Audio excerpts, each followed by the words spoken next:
How much of the world's wealth is controlled by the top 1%? Take a guess. 20%? 30%? Not even close. 43% of the wealth is in the hands of the top 1%. Just imagine for a moment that 1% of the population controls half of the wealth in the country. In fact, the bottom half controls almost nothing. Wealth inequality is of course a problem, but that's not what this video is about. What we want to find out is, how do you join the ranks of the top 1%? Maybe you're going to use that wealth to change the system.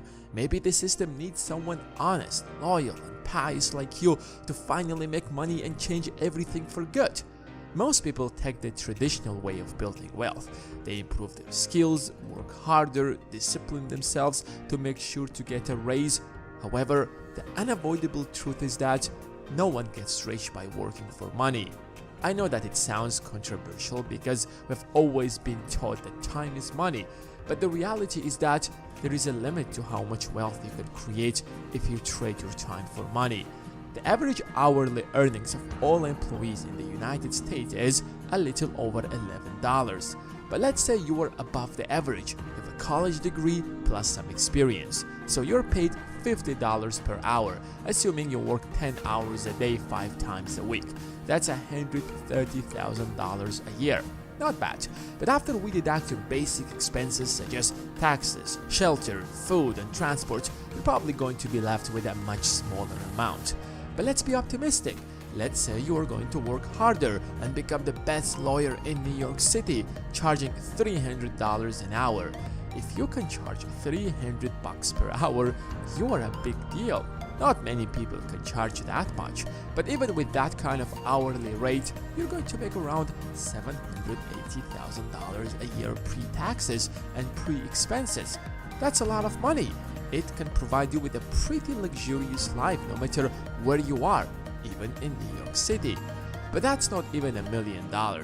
So how do people make hundreds of millions of dollars, or in some cases billions, without being able to charge $300 per hour?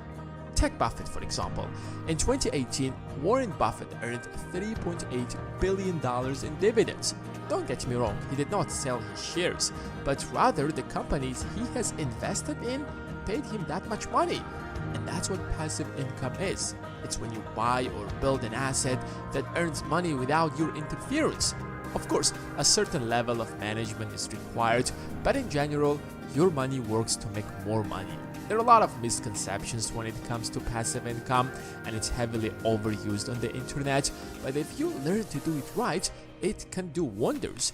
It's the only way out of the paycheck to paycheck lifestyle.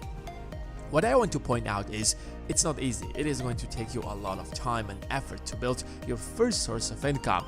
But once you have it, you can use that income to build a second one that is more passive, that requires a lot less management from you. So here in this video, we're going to take a look at 15 passive income sources. I have tried most of them. I have turned multiple of them into real passive income for myself. They do work, so pay attention because it is going to be a long video, but nonetheless really helpful. If you're ready, give this video a thumbs up and let's start with the first one. Print-on-demand store. At first glance, it doesn't sound like passive income, but it's one of the easiest ways to create a real passive income. Let me tell you in short how it works. Back in the days, in order to start selling clothes, you needed a huge capital to hire designers, a manufacturer to manufacture your hoodies, shorts and t-shirts. You had to build a proper business to do that, which was not easy. On top of that, there was a huge risk because if people won't like your designs, you would have lost everything. That's why we only had huge retailers. But that has changed in the last 5 to 10 years. Print-on-demand companies such as Teespring have created supply chains that give the ability to anyone to open his or her store. They have in-house manufacturers, a website that allows anyone to create a store for themselves, and a delivery system to get the merch almost anywhere in the world. All you have to do is to come up with a design and sell it. Of course, they're going to get their cut, but it's absolutely worth it since they're going to do all the hard work and your job is to only design and advertise. Some people literally spend countless hours on Pinterest to find eye-catching designs, adjust them a little bit, and put them on a t-shirt. If no one is going to buy that design, it is not a big deal because you're not going to lose any money on that. Try another design and see what happens. Once you find out what people really like, create Facebook ads to keep promoting that design. Congrats, you've successfully created a passive income source. Number 2. Online courses. This is probably one of the best inventions in recent history. I get it. A lot of people hate online courses because of people like Tai Lopez or Dan Lok have misused this tool to scam people by selling them worthless courses for astronomical prices. I mean, paying $2,000 for a course that will tell you work hard, find your purpose, build connections isn't really helpful. I mean, these lessons are taught in any basic self-improvement book. In fact, any of these self-improvements, like the 7 Habits of Highly Effective People, would teach you much more than these courses could possibly do. However, it doesn't mean all courses are bad. For example, when I started my journey on YouTube, I knew nothing about this industry. I was in the stock market and real estate and had no idea how the media works. But I thought as long as I create valuable content, people are going to watch them. However, it turns out that it doesn't work like that. Creating great content is just part of the job. Understanding media is a whole different thing. That's why it took me a really long time to build my channel. Now it's growing way better, but in the first year, it did extremely poorly. If I knew what I know today, I'm certain that I have grown my channel 3 times faster at least. I wish there was someone who went through all of this and made every possible mistake and told me, listen, this is how it works. I would gladly pay a few $100s to buy that course because it would have saved me a lot of time and money that I have spent elsewhere to make all of these mistakes by myself. So, if you're good at anything, it doesn't matter what it is. Stocks, YouTube, real estate, music, art, sports. Turn your knowledge and skills into an online course. It is not as difficult as you might think. Yes, of course, it takes some time, but it's not a full-time job. Unlike traditional courses where you have to teach people by spending time with them, with online courses you can create the course once and you can sell it unlimited times. With every extra course that you sell, you don't have to record it again. You don't have to spend any time or money to create it. It is as simple as copying and pasting. But you may say, I need a website where I can sell my course, an online payment system that takes resources to create. Fortunately, I have some good news for you, my friend. In the last 5 to 10 years, a lot of platforms have been created that simplifies this process. For example, there is Skillshare that works on a subscription-based model. You don't directly sell your course to anyone, but if people choose to watch your course on the platform, you're going to be paid based on the numbers of minutes your course is watched. Courses often are short, simple, and straightforward, like the course we have created on the stock market that teaches how to analyze companies to find great investments. It doesn't matter whether you're a beginner or a professional investor. Anyone can benefit from this course. You can check it out using the link in the description or create your own course on Skillshare. But that's just one of many platforms. There is also Teachable, where you can sell your course for a fixed fee.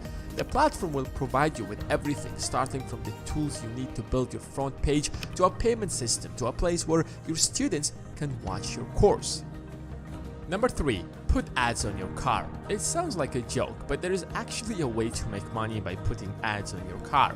It is so weird that there is so many ways you can make money through ads today. What an age are we living in? Think about it. You drive your car anyways. You might drive every morning to your office, drop your kids at school, or just hit the hypermarket to do your groceries. Why not let your car generate some income while you're doing that? I know that putting ads on your car seems like too much, you might feel a bit too uncomfortable, but who cares? You're earning money, and in case if you get tired of that, you can get rid of it whenever you want. You can expect to earn anything from $100 to $500 per month, especially if you have a car loan. It is going to pay for your car. But be careful, because there are a lot of scammers in this industry.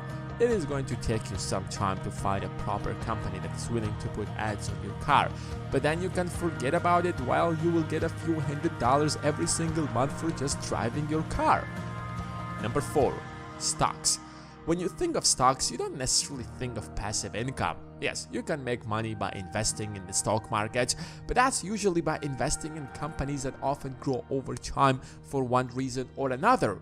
However, it is just one out of many ways investors use to earn fortunes through the stock market. We can't cover all of the methods because it's going to take us forever to talk about shorting to options to other financial instruments. But what fits the best passive income description is dividend investing. What people don't realize often is that when you buy a certain stock, you automatically become as one of the owners of that company. And the purpose of any business is to make money for its shareholders.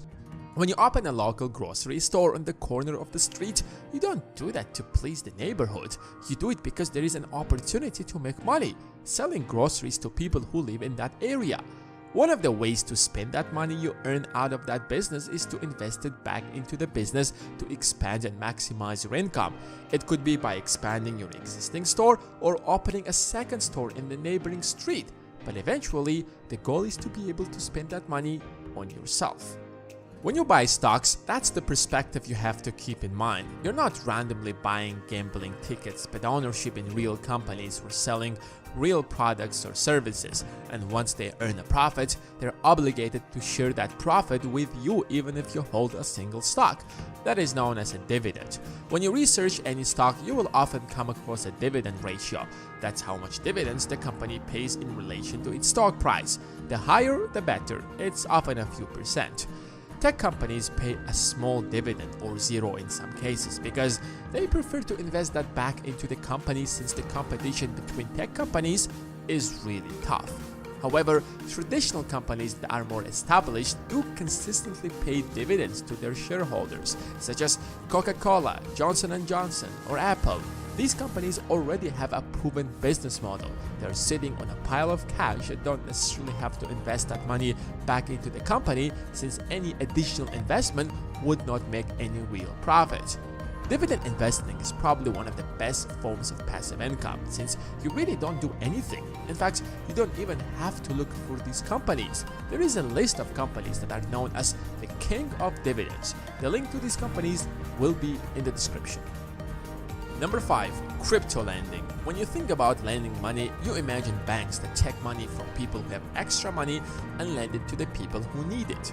Of course, it is not done through the goodness of their hearts. People who keep their money in the bank are paid a small interest, and the people who borrow money are also charged an interest, but often a much higher rate. The bank is simply intermediary in this equation and pockets the difference. Of course, this is merely a simple explanation of how the banks work. There is definitely much more to it, but that's not the point. As crypto is becoming more and more popular, more and more companies are accepting Bitcoin and other cryptocurrencies as a form of payment. It all started with Elon Musk announcing that it is going to accept Bitcoin for Tesla payments, although he later said that Tesla will no longer accept Bitcoin due to environmental impact. Other companies followed his lead, such as PayPal and others. The number of people who are using crypto is growing exponentially, so naturally we have crypto banks. They don't usually call themselves banks because the very concept of crypto was to help us get rid of the banks in the first place, but they perform the exact same role. If you're a crypto investor, instead of just holding your Bitcoins or Ethereum in your wallet, you can lend it to people who need it and receive interest. The interest on crypto is way higher than you can possibly get on any savings account. It could easily go up to 10%, and that's largely because crypto is risky. If you haven't been living under the rock, you probably have come across the news that over $600 million worth of Ethereum was stolen. And that's not a single case. The crypto world since the beginning has been fueled by hacks and leaks. On top of that, if you take into account the fact that the price of cryptocurrencies isn't really stable, today they could be trading at all-time high. Tomorrow it could be down by 50%. That is why rates are so high. It is not what I would personally recommend. However, if you are a dedicated crypto investor, it's one of the ways you should consider. I would probably go with a lower rate, but a safe one rather than a higher rate, but there is also a significant risk of losing your entire investment. Number 6. Real estate. You cannot talk about passive income without talking about real estate. Real estate is the oldest and the ultimate source of passive income. When we talk about real estate, we don't just mean family houses, but rather all kinds of real estate that includes commercial real estate, land, and so on. Even Bill Gates, once not that long ago richest person in the world, is now America's biggest owner of farmland. That's also real estate. What sets real estate apart from other kinds of assets is that you can touch it, feel it, and there is almost a demand for it always. Humans naturally need shelter, especially today since we're so used to living in huge cities. On top of that, judging by the data, property prices often rise in value, at least slightly to keep up with inflation. So you're not only getting a constant stream of income from your tenant, but also holding the value of your asset. Of course, property prices can also fall as we have seen in 2008, but that's an exception. In fact, if you understand the market and want to buy when prices are hitting all-time high like they do now, you should be fine. The problem with real estate is that it's often expensive. You probably heard the phrase, "Your house is your biggest investment." That is true in many ways. It takes a lifetime to buy a house. That's why we have 30-year-old mortgages. What I also like about real estate is that your mortgage payments can be deducted from your income, which can also help you lower your tax bill. That is also a form of passive income. Yes, that money you're supposed to give to the government goes back into your pocket. Number 7. YouTube videos. When YouTube just was launched, no one expected it to grow this much. I remember watching YouTube back in 2009, over 10 years ago. The quality of the videos were creepy and there wasn't enough valuable content. Very few people did put the effort to create valuable content. But that has changed. It's the world's leading video platform. It is the first place that people visit if they want to watch a video. And those who got early into the game have made a fortune, especially those who created DIY videos. Let's say I create a video that teaches people how to cook eggs. Nothing is complicated about that, but there are always people who don't know how to cook an egg, like I did a few years ago. So what do? You Google how to cook an egg. Of course, you can read an entire article, but it's way more comfortable to watch a video that will show you everything. And before watching any of your videos, people are going to come across ads, and YouTube is going to share that revenue with you. Of course, getting 1 or 2 views isn't going to earn you a fortune. In fact, even 1,000 views aren't going to get you anything. However, let's imagine if you have 100 or 200 videos on your channel that teaches how to cook different dishes. And in total, they could be getting dozens of thousands of views every single day, even if you stop uploading, because people will always Google how to cook eggs or a salmon or oatmeal. Number 8. Articles. I'm not a big fan of articles, but when I found out that articles earn way more money than YouTube videos, I was shocked. I mean, who read blog posts? People prefer to watch videos. But the overwhelming majority of the content on the internet are blog posts because they're much easier to produce compared to the videos. On top of that, whenever you read a blog, you come across multiple ads. First of all, there is an ad on the top of the screen, 2 ads on both of the article, and as you keep reading the article, there are ads in between of the paragraphs. In fact, what makes them so unique is that they don't often disturb you, so you could be reading the article without getting rid of those ads. Compare that to a YouTube video. You have to skip the ad before the video since you can't be watching both at the same time. Even the ads that appear on the bottom of the screen are disturbing. To create a solid passive income with articles, you need to write enough articles that are optimized for search engines. So when people search for that thing, the first thing that appears on their screen is your article. Google handles 3.8 million searches per minute on average across the globe. That comes out to be 228 million searches per hour, 5.6 billion searches per day, or 2 trillion searches per year. That is a lot of searches. That means there is always a demand for almost anything. Any article can be monetized. And that takes me to the next point, affiliate marketing. If your blog post is about fitness, for example, because you're trying to lose weight and build some muscles, in your blog, you might recommend some protein shakes or apps that would help you to track your calories or help you exercise more effectively. Pretty much every service has an affiliate program, which means you will get paid anything from 1% to 10% or even 20% if someone uses your link to buy that product. If someone would read your blog and would get value out of it, they would definitely use your link to buy that product since you have established trust with them.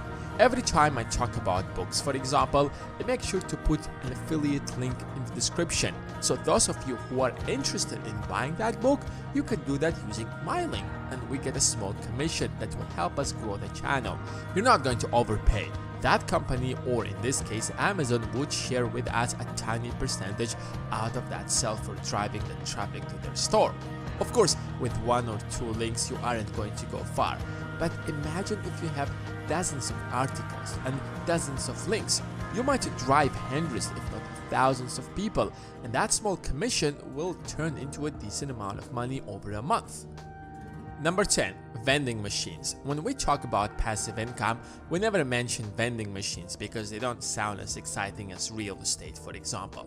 But if you think about it, it is that kind of an asset that provides a constant stream of income and requires minimum effort if you automate it. There were 5 million vending machines in the US in 2015. These 5 million vending machines produce an average of $20 billion in sales each year. But most vending machines earn around $5 a week because it is not an easy business like any other business. If your property, for example, is placed in a bad neighborhood, it will probably turn into a liability. But a well-placed vending machine can earn far more than that, potentially exceeding $100 per week or hundreds of dollars a day. The challenge is to pick the right place and sell the right products. If you place it somewhere where there aren't many people, it is going to be one of those machines that earn $5 a week. But if it's in a highly visible location where it will regularly attract buyers, that's when you can expect a few $100s from it every week. It requires a lot of hard work in the beginning, but minimum management later. Isn't that the meaning of passive income? Before getting into this space, I highly recommend everyone to study it further because you have to understand what kind of products sells the best, what vending machines turn the highest profit, and what type of locations attracts more buyers. Number 11. Government bonds. This is probably the easiest and the safest source of passive income. It doesn't require any skill or even effort. You're basically going to loan your money to the government, and in return, the government is going to pay you interest for that. The government is going to take your money and spend it on the infrastructure, schools, and so on to improve the productivity of the citizens, and in return, their income would rise and they will pay more taxes, which the government is going to use to pay you back. But you don't have to wait for the government to pay you back. You can simply sell it in the secondary market. Government bonds vary from 3 months to 30 years. The longer the period is, the higher the interest. 10-year-old bonds, which are the most popular ones, have a yield of 1.25% now, which is not that high. But you have to understand that interest rates are extremely low now, so do government bonds. When the Fed is going to raise the rates, bond rates will rise as well. It might not be the best option now, but it will be in the coming future, because sooner or later interest rates will be raised. At least it's a much better option than keeping your money in a bank that doesn't even pay a 1% interest. But on the other side, it is a safe investment. What are the chances that the US government will go bankrupt? Pretty low, if not zero, since the US government is the source of the US dollar. So if you want a safe passive income that doesn't require any effort, then government bonds are your ideal option. Number 12. Become a silent partner. When we talk about starting a business, we usually mean starting a huge business, but there are plenty of small businesses that could be very profitable, such as a corner shop or a barber shop. Of course, running a corner shop is a full-time job, but it could be turned into a passive income if you join the business as a silent partner. In business, there is a concept called silent partner, where you don't deal with the day-to-day management of the business, but rather play more of an advisory role. These types of businesses do not need huge capital and their business model is pretty simple. You don't have to be a genius to find out how to start a profitable corner shop. Just take a look at what others have done. You might go 50-50 with someone else who's going to run the business on day-to-day basis and will get a fixed salary for it, but you're going to have a constant stream of income. But it's important to make sure that your numbers work on paper at least before starting anything in this field, because it's an investment eventually. Write an ebook. Remember the example of the courses we have talked about earlier? Well, there is another way to monetize that knowledge. Recording a course is a lot harder than writing a short ebook. With the rise of Kindle and iPads, the demand for ebooks have risen dramatically. Of course, writing a book is not easy, it takes a lot of hard work. But nowadays people are looking for a short, easy-to-read books that will teach them a specific skill. These books are often sold for $0.99 or $1.99. Of course, $2 is nothing, but when you get your ebook to the front page of Amazon and a few hundred of them is sold per month, that's almost $1,000 of passive income a month. In fact, once you figure out how Amazon algorithm works, you can write more books on other subjects and create more sources of passive income. I have never used this method, but I have friends who make a lot of money selling ebooks on Amazon. Number 14. Royalties. In 1999, Jeff Bezos filed a patent for a method ordering items online. It is called one-click buying. It's a technique that allows the customers to make a purchase with the payment information that they have used previously and saved. In other words, instead of manually inputting billing and shipping information for a purchase every single time, a user can use a one-click buying by using a predefined address and a credit card number to purchase the item. When you buy an app from the Apple Store, you don't re-enter your credit card information, you simply double-click on the side button and the software will automatically use your saved credit card. And until 2017, Apple and every other company that used this technique paid a small royalty to Jeff Bezos for using this innovation. It might sound silly to you, but that's how the world works. In order to encourage innovation, governments have set out a system of patents. Since you have worked so hard to innovate a new product or service, you will be granted an exclusive 20-year patent where no one is legally allowed to use it except you or the people you have given permission. Of course, you can use your innovation to profit from it directly, or you can license it to others for a small commission fee every time they use it and potentially earn billions as Jeff Bezos did. It is probably one of the best passive income ideas ever. However, building a useful technology isn't that easy. That's why companies, especially in the US, file for thousands of patents every year, even if they don't need it, since if someone else uses that technology, they will have to pay them a royalty. And finally, license your pictures. This is probably one of the most creative and easiest ways to create passive income. In fact, as long as you have a smartphone, you can use this method. Of course, it is not going to earn you millions of dollars or six figures, but if you're starting out and you don't have many options, you can give it a try. Most content creators depend on services like Shutterstock or Storyblocks footage to create videos, exactly like this video. We don't have the resources to shoot everything on our own, so we depend on them. But where do they all get this footage? From people like you. You can upload your pictures or videos, and each time someone downloads your picture, you're going to get paid a small commission. Of course, with a single picture, you aren't going to earn much, but again, if you upload enough pictures or videos, they could turn into a substantial amount. What makes this source so passive is that even if you stop one day, as long as there is demand for your footage, you will continue to get paid. It is not as easy as it sounds. You have to put the effort to shoot desirable pictures or videos. But if you don't have any other option and you enjoy photography, maybe this is exactly where you should start. The topic of passive income never stops. In the age of internet, there are endless possibilities. Some people have taken it so seriously that they have built a multi-billion-dollar company and then handed the management to someone else while enjoying the income they earn from that company. But of course, if you're watching this video, you're probably looking to start small. You gotta start somewhere. I have tried almost all of these methods that we have discussed in this video. They're not easy, they take time, but they work. Anything real takes time.